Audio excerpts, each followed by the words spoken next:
20 जुलाई 2026 भारत के शिक्षा के इतिहास का वो काला दिन जिसको कभी अगर हिस्ट्री बुक में लिखा जाएगा तो काले अक्षरों से लिखा जाएगा, क्योंकि इसी दिन भारत की सरकार ने, भारत के सिस्टम ने और पुलिस ने मिलकर निहत्थे छात्रों के ऊपर इतनी बर्बरता से लाठीचार्ज किया।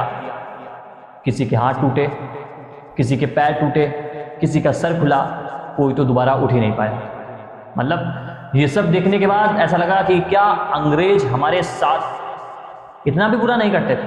मतलब जब गांधी जी ने प्रोटेस्ट करी थी तो अंग्रेज भी उनकी बात सुनते थे, लेकिन जब आज हमारा देश आजाद है, हमारे छात्र उनके अधिकारों के लिए, शिक्षा के लिए सालों बाद कोई प्रोटेस्ट कर रहे हैं, अपना अधिकार की बात कर रहे हैं, तो ये सरकार जवाब ही नहीं दे रही, उल्टा उनके ऊपर लाठी चार्ज करा रही है इतनी बर्बरता से। मुझे सरकार को शर्मनाक कहने में शर्म भी नहीं आ रही।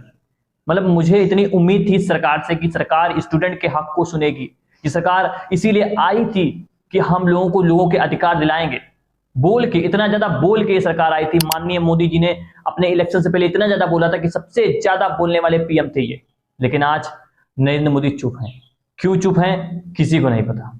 सब बोल रहे हैं भाई साहब, स्टूडेंट बोल रहा है, सीबीआई बोल रहा है, शिक्षा मंत्री बोल रही है, कोर्ट्स बोल रहे हैं, लेकिन हमारे प्रधानमंत्री नहीं बोल रहे हैं। क्यों नहीं बोल रहे हैं ये कोई नहीं जानता। स्टूडेंट को इतनी बुरी तरीके से मारा गया, जितनी मतलब ऐसा लग रहा था उन पुलिस वालों के दिल में जान है ही नहीं, इनफैक्ट उनके पास तो दिल ही नहीं है। इतनी बुरी तरह से मारा गया। क्या इनके बच्चे नहीं है भाई? मतलब शाम को जब लोग गए होंगे तो अपने परिवार को देख के कितने खुश हुए होंगे कि देखो आज मैंने कितने लोगों की हड्डी तोड़ी है। अपने ईगो को सेटिस्फाई किया होगा, अपने मेल ईगो को। लड़की हो, लड़का हो, बूढ़ा हो, बच्चा हो, सबको मारा इन लोगों ने, किसी को नहीं छोड़ा। किस लिए? कि वो प्रोटेस्ट कर रहे थे। किसके खिलाफ? सरकार के खिलाफ। किस लिए?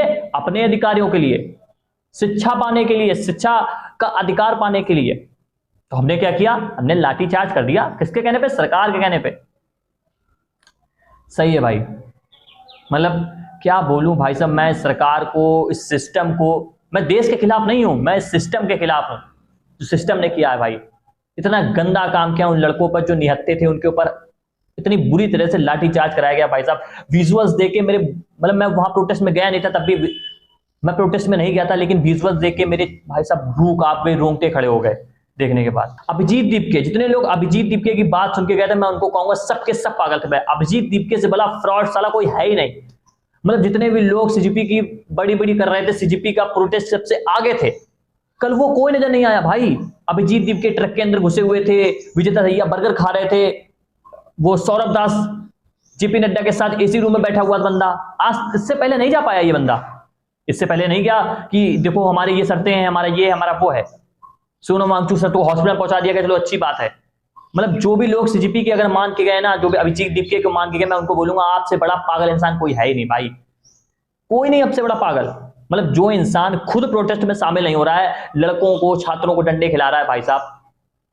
मैं उन सारे छात्रों का सपोर्ट करता हूं जो लोग प्रोटेस्ट में गए, सबका, लेकिन उनका सपोर्ट बिल्कुल नहीं करूंगा जो अभिजीत दीपके कहने पर गए थे भाई जी। इससे बड़ा फ्रॉड नहीं है कोई। मतलब खुद मैं देख रहा, मुझे अभी जितने भी सीजीपी के जो बड़े अधिकारी थे ना, सौरभ दास, विजेता दहिया और ये तुम्हारे अभिजीत दीपके, कोई नहीं दिखा मुझे। मुझे एक बात बता दो, किसी भी अगर किसी भी अपोजिशन लीडर को लाठी पड़ी है, किसी भी नेता को लाठी पड़ी है? नहीं पड़ी होगी, मुझे पता नहीं पड़ी होगी, क्योंकि अगर वो नेता इनके सामने आया था, पुलिस वालों की औकात नहीं थी, उसको लाठी छुआ देते ये लोग, लेकिन वो सामने नहीं आया। अपोजिशन भी स्टूडेंट का यूज कर रही है भाई साहब। अब मैं भी बोलूंगा, लोगों को लग रहा होगा कि अपोजिशन हमारे साथ है, साथ नहीं है भाई। इतने लोग वहां दिख रहे थे ना आपको मदद करने के लिए, वो सिर्फ मदद करने के लिए थे, आगे कोई नहीं आया लाठी खाने के लिए। ये सिर्फ स्टूडेंट की प्रोटेस्ट थी। अगर आप भी सरकार के खिलाफ हैं तो आप भी आइए ना प्रोटेस्ट में, लाठी खाइए। किसको लाठी पड़ी? सीजीपी के जो बड़े कार्यकर्ता उनको लाठी पड़ी, जो अपोजिशन के लीडर्स थे वहां पर मौजूद थे उनको लाठी पड़ी, सिर्फ स्टूडेंट को लाठी पड़ी भाई। लड़कों को लाठी पड़ी, लड़कियों को लाठी पड़ी, बच्चों को, बूढ़ों को, सबको। एक लड़की की मैंने फोटो देखी है भाई साहब, इतनी बड़ी है वो, मतलब क्या बताऊं यार। जितने लोगों ने सीजीपी का सपोर्ट किया ना भाई और वहां गए हैं, मैं सबके लिए बोलना चाहूंगा, सबके सब पागल हैं साले, सब पागल है भाई। और जो स्टूडेंट वहां अपने मन से गया ना भाई, अपने अधिकारों के लिए, उनके लिए दिल से सपोर्ट है यार, दिल से। तो एक बात समझ में नहीं आती, जब दिल्ली पुलिस ने एडवाइजरी चालू कर दी थी कि नहीं हो सकती प्रोटेस्ट 20 जुलाई को, हम नहीं एडवाइज करते आपको प्रोटेस्ट करने के लिए, तो अभिजीत दीपके ने स्टूडेंट को क्यों उकसाया कि आप जाके प्रोटेस्ट करो, जंतर मंतर से सीधा पार्लियामेंट जाओ? क्यों कहा? उनको नहीं पता था कि फोर्स लगेगी, उनको नहीं पता था कि लाठीचार्ज होगी, और अभिजीत दीपिके की बात मानकर जो भी गए हैं ना भाई, उनसे बड़ा पागल मैं फिर कहूंगा कोई नहीं है। अभिजीत दीपिके जैसा 2 कौड़ी का फ्रॉडियल इंसान, भाई साहब आप ट्रक में घुसे हुए हो, आपका वो विजेता दहिया रिपोर्टर वो जाके बर्गर खा रहा है, आपके सौरभ दास आज ही के दिन उनको मिला था जाके जेपी नड्डा से मिलने के लिए, सबके सब गए थे भाई, किसी को लाठी नहीं पड़ी है। लेकिन स्टूडेंट जिनको उन्होंने जबरदस्ती उकसाया दिल्ली पुलिस के मना करने के बावजूद, जिनको लाठी पड़ी, भाई साहब जो हाल है ना लड़कों के, भाई साहब मेरी रूह कांप गई देख के। And I regret my rest of life कि मैं उस प्रोटेस्ट में मौजूद क्यों नहीं था, मैं क्यों नहीं था उन लोगों के साथ भाई साहब जो लाठी खा रहे थे। और जो लोग नहीं आवाज उठा रहे ना भाई, धिक्कार है उन पर भाई, जो लोग आवाज नहीं उठा रहे। मैं नहीं कह रहा कि आप सीजीपी का सपोर्ट करो, आप विजेता दहिया जो भी हैं सारे 2 कौड़ी के लोग, उनका सपोर्ट करो। मैं उन लोगों का सपोर्ट कर रहा हूं जो लोग अपने मन से अपने अधिकारों के लिए उस प्रोटेस्ट में गए थे। और जो लोग मीम्स बना रहे ना, जो लोग मजाक उड़ा रहे, भाई शर्म करो। और याद रखना 15 अगस्त पे आप लोगों को देश की आजादी की स्टोरी लगाने का कोई हक नहीं है, जब आप अभी देश के लोगों के, देश के बच्चों के भविष्य के लिए आवाज नहीं उठा सकते।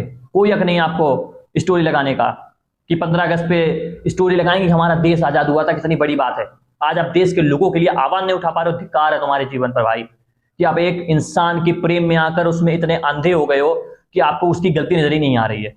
आपको यही लग रहा है कि जितने लोग वहां पर गए थे सबके सब एंटी नेशनल थे, सबके सब देश विरोधी थे, सबके सब सरकार विरोधी थे, सबके सब थे ना जिनके लाठी पड़ी वो सब पैसे से आए थे, लाठी खाने पैसे लिए आए थे ना। वो एक लड़का मैंने वीडियो देखा, वो बेचारा चने खा रहा था, मूंगफली के दाने खा रहा था ना, उसको पैसे मिले थे ना चने खाने के लिए। अरे शर्म करो यार, जो लोग मीम्स बना रहे यार।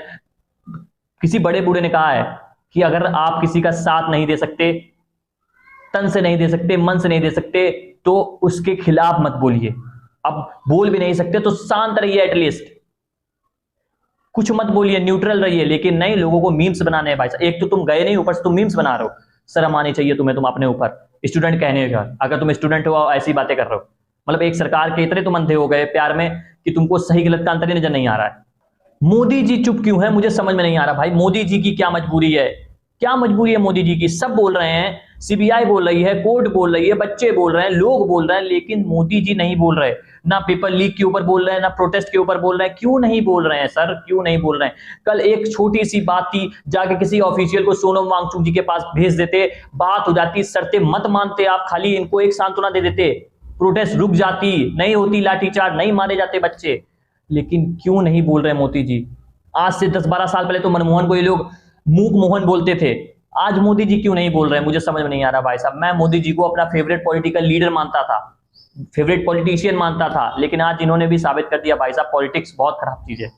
मैं सच बता रहा हूं ब्रो, कि जब मैंने हालत देखी ना उन लोगों की, भाई लिटरली गूस बम्स आ रहे हैं मुझे अभी भी वीडियो शूट करते वक्त, मैं बता नहीं सकता आपको। और बाकी जो लोग मीम्स बना रहे हैं ना भाई, मीम्स बनाओ, तुम मीम्स बनाने लायक हो, तुम देश के, तुम लोग वही लोग हो ना जब अंग्रेज, तुम्हारे वही लोग होंगे ना पूर्वज, जो लोग अंग्रेज के जमाने में भी शांत बैठे होंगे जब देश गुलाम था। धिक्कार है भाई तुम लोगों पर, धिक्कार।